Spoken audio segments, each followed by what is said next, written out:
Hey, what's up everybody? It's the Crypto Ginger here. Guys, this is going to be another quick video, and I guess I'll start off with the obvious. If you weren't paying attention to the charts, we had what looks to be a pretty big drop in the price point of really all of the cryptocurrencies out there, especially your top performing coins. Interesting enough, I was watching some YouTube content creators as they were talking about Bitcoin reaching $9,000, and as soon as that happened, we saw the price drop from Bitcoin. Of course, again, all of your top performing coins were absolutely affected by this. And of course, there's been speculations taking place. I found something very interesting when it comes to speculation. As a matter of fact, here in this article from CCN, we have the talk of Bitcoin SV, and that's definitely Craig Wright's coin. If you're unfamiliar with him, definitely give him a look as far as his involvement in the space.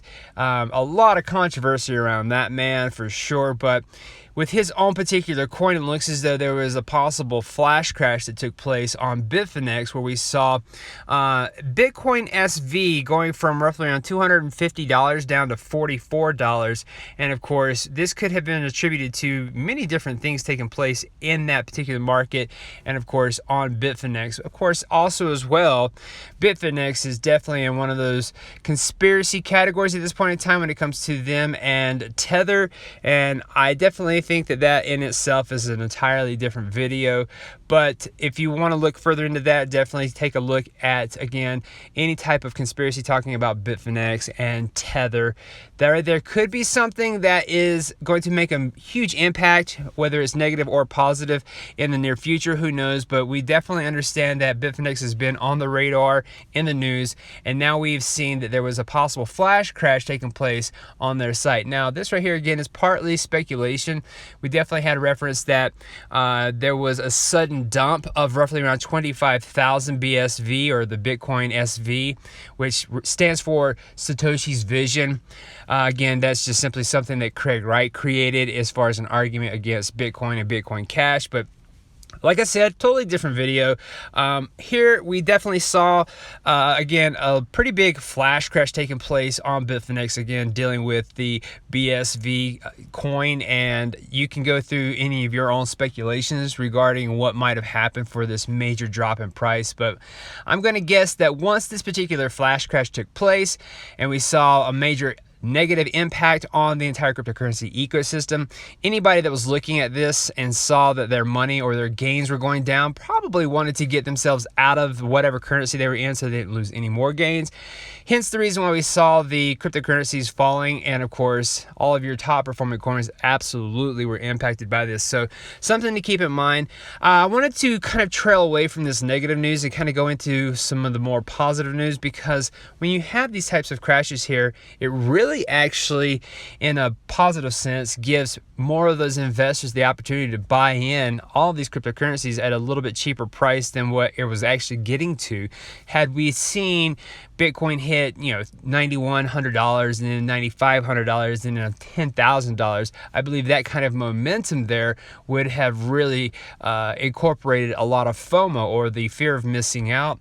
That could have absolutely driven the price up. And if that's the case, and any of these institutional investors and banks out there that were looking to get into cryptocurrencies, they would have missed their opportunity for sure. So anytime you see this, it could absolutely be a positive in the end, because it gives, again, more of these institutional investors a chance to buy in at a lower price point for a lot of these top performing coins, especially XRP. And we know exactly what we're hoping for and expecting when it comes to what Ripple's been trying to do to make a use case out of XRP.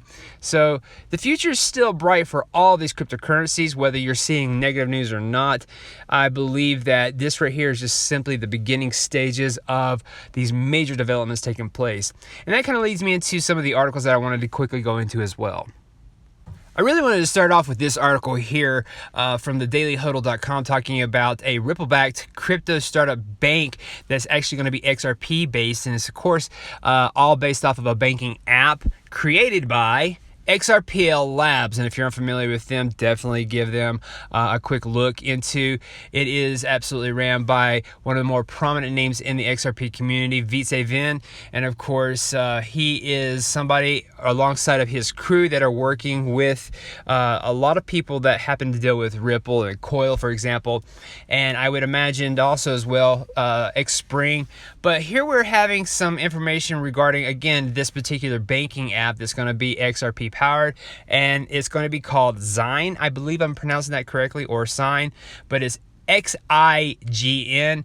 And as you can see here in this particular article, that the app will be fully fledged mobile banking platform that allows users to hold and spend euros, dollars, XRP, and other currencies without the help of a financial institution. Guys, this is really big when it comes to the focus of what's happening for XRP and finding these banking apps and these little institutions that can actually help with the flow of money coming in and out of XRP for those who are either banked and want to be actually away from their current bank, or completely unbanked. This opens up a huge avenue for all of those people around the globe that do not have bank accounts and have not been able to get a bank account. Now they can actually get themselves set up with this new app here, again called Xign, and of course that will allow them to start dealing with all sorts of types of currencies, such as, again, euros, dollars, XRP, and I would imagine other types of cryptocurrency. So a very, very big move when it comes to what's happening there with XRPL Labs. Again, definitely give them a follow. Definitely give Vice Vin a follow on Twitter. Very, very remarkable person when it comes to, again, the XRP community. So take a look at this right here. I'll leave a link in the description for this this particular article, and I would definitely suggest keeping up with what's happening when it comes to these developments so that you can be a part of this just as well. But I'm telling you, when it comes to this right here, you're going to see this explode, and this is going to be something that's going to be major when it comes to, again, all those unbanked people across the globe that are out absolutely needing to get themselves into some form of having payments circulating so they can send money back and forth to family and friends if they need to. And of course, again, just another avenue for the amount of money coming in and out of XRP. Let me know what you guys think about this information in the comments section here. Again, I'll leave a link in the description for this article so you can take a quick read. So maintaining some more positive news when it comes to those companies that are affiliated with Ripple and, of course, even XRP, I wanted to go over this article from today's Gazette talking about how SBI Ripple Asia is diversifying and working with MoneyTap to launch an affiliated store settlement service.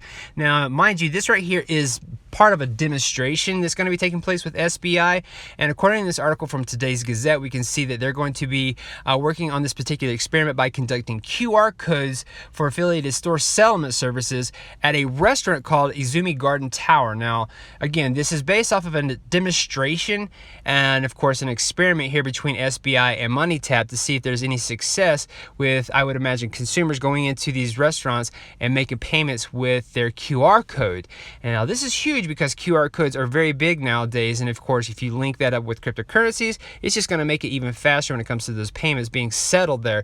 And my guess is that when it comes to these businesses out there, they're going to want to make sure that that payment is settled into their account for the goods and services they provided for these customers out there. So this right here could absolutely be a success, and if it is, they're looking to have something like this implemented permanently within a year's period of time. That puts us roughly around 2020. So if that is the case, we definitely been hearing that year 2020 being talked about quite heavily with some major success with not just the blockchain and distributed ledger technology, but really with cryptocurrencies in general. A lot of people have speculated we could easily see $1 million Bitcoin by 2020.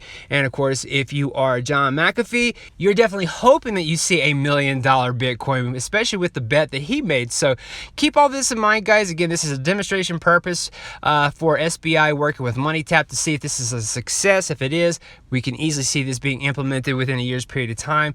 And of course, you merge that information with what's happening currently in Japan, for example, where they're trying to make a major use case out of XRP for the upcoming Olympics to be taking place in Tokyo. That's absolutely huge. And again, it works together hand in hand. So some things to keep in mind when it comes to what's happening, especially when you start seeing these major volatilities taking place with the cryptocurrency market. A lot of things still need to develop, and of course, they need their time to shine. And by 2020, we could easily see some major players jumping into the cryptocurrency ecosystem, but more importantly, using the blockchain and distributed ledger technologies out there. So again, something to keep in mind, guys. Just a quick little read when it comes to this particular article here. A couple other things I wanted to quickly go over as well. Now, I wanted to quickly go over this article here from Bloomberg because I find it very interesting that we're seeing some negative talking points from some of these major platforms such as Visa and Mastercard, which have already been looking at the cryptocurrency space, whether it's dealing with blockchain or the distributed ledger technology. They've most certainly been looking into this here. We've actually got reference here from this article from Bloomberg that Visa CEO is looking to break with the bank's notion that consumers and customers out there need to have faster payments. And really, his argument is not very broad. It's actually very minimal when it comes to why they would have any type of complaints as far as having faster payments.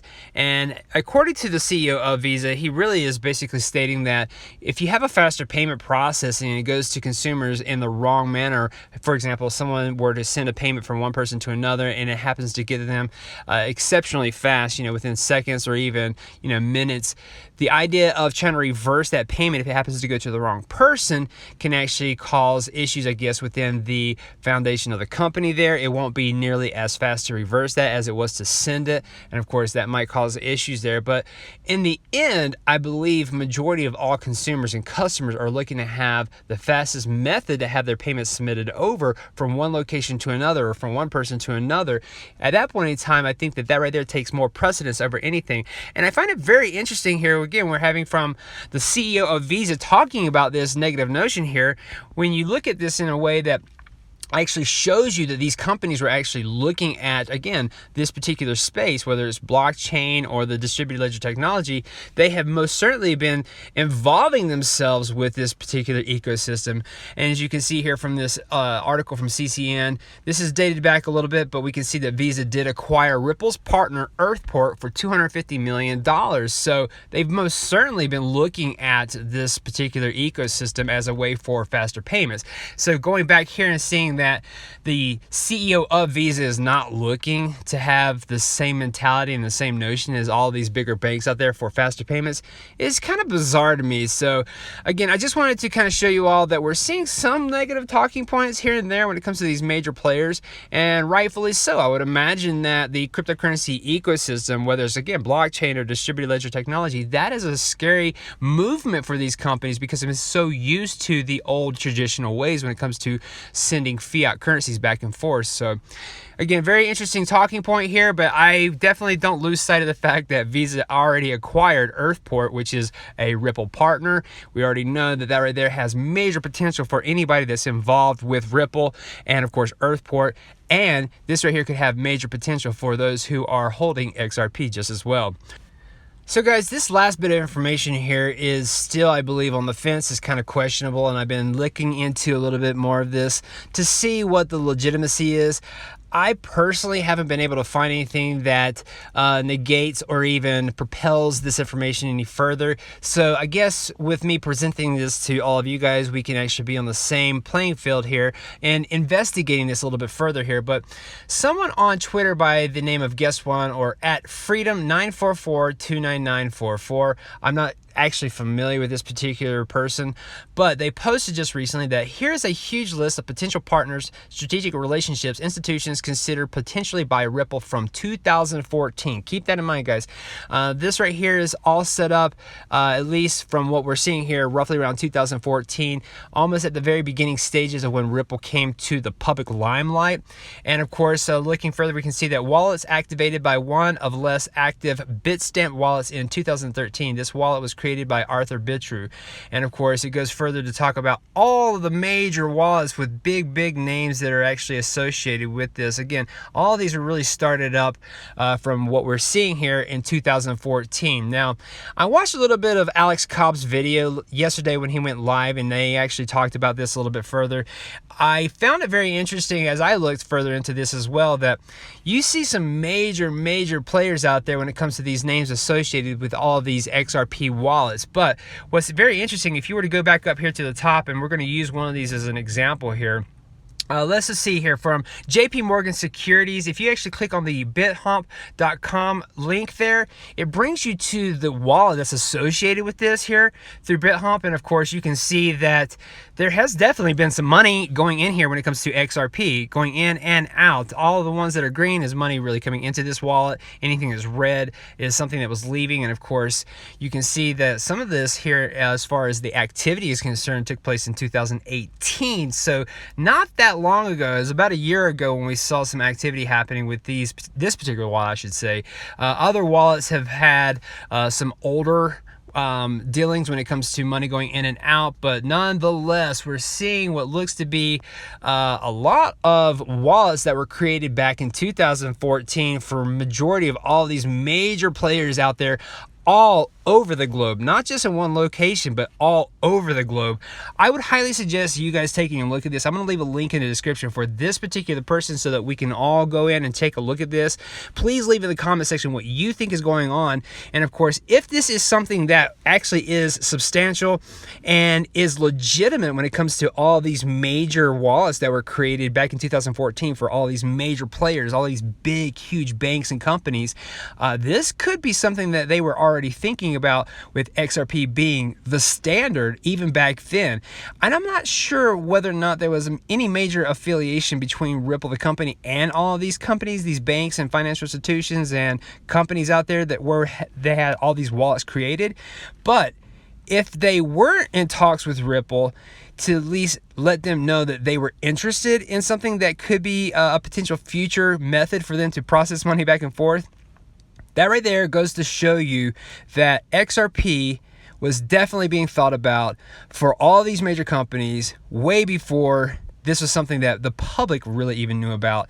And that is absolutely huge. Again, this is almost as if Ripple knew that XRP would be the standard if that is the case. But again, this right here is kind of based off of speculation. I'm not exactly sure whether or not a majority of this right here is legitimate. I just found it interesting as I was looking through some of these wallets too. I actually saw transactions of 1 billion XRP. Now keep in mind, guys, back in 2014, XRP was definitely not that much. It wasn't even close to being where we're at now at 42 cents. So you can take in consideration that at a very substantially lower price point for XRP back then, even 1 billion XRP would not cost $1 billion, even come close to that. So we have to keep all that in mind, because again, that was the fresh beginning stages of this entire thing being developed. So just something else to work into when it comes to this particular speculation. But I just found it very, very intriguing to see that this right here is something that's now recently popping up. And of course, I would love to know a little bit more regarding the legitimacy behind this. So let me know what you guys think about this information here, guys. And of course, I just want to say that there's a world of knowledge out there when it comes to what's happening with Ripple and XRP. And there's always something happening every single day as far as announcements that I can see. I just can't keep up with it all because of trying to do videos even before I go to work. So if there's anything else that I find that's developed after I get off of work, I'm definitely going to go in and make some more videos, especially for this weekend, because I think that I want to make sure that we're all on the same page. And of course, I want to make sure that we're all investigating and researching and doing our own research outside of this. That's exactly why I do these videos, is so I can provide you guys some information there, and then you can go out and investigate and do your own research as well. Because this right here, guys, is a way for you to be your own banking system as the future develops in this ecosystem. So again, take it for what it's worth. This is really something you take with a grain of salt, but again, something you want to investigate on. Let me know what you guys find out about this kind of information here, guys. And I definitely want to thank you all for being a part of this particular channel here. If you are new to this channel, please hit the like and subscribe button. Share this content with everybody out there, because the more early adopters that we actually get on board here, the better that they're going to be when it comes time for all this to actually come into fruition, all this actually going out and being spread across the world and everybody jumping into the cryptocurrency ecosystem, whether it is dealing with the blockchain or the distributed ledger technology. Nonetheless, early adopters are going to be the ones that actually, have the best advantage when everything is actually in full swing. So again, something to keep in mind, guys. Let me know what you guys think about this information. And again, thank you for watching, guys. If you need to secure cryptocurrencies offline, take advantage of that Ledger Nano wallet address and link in the description below. Outside of that, thanks again, guys, and hope you have a wonderful day.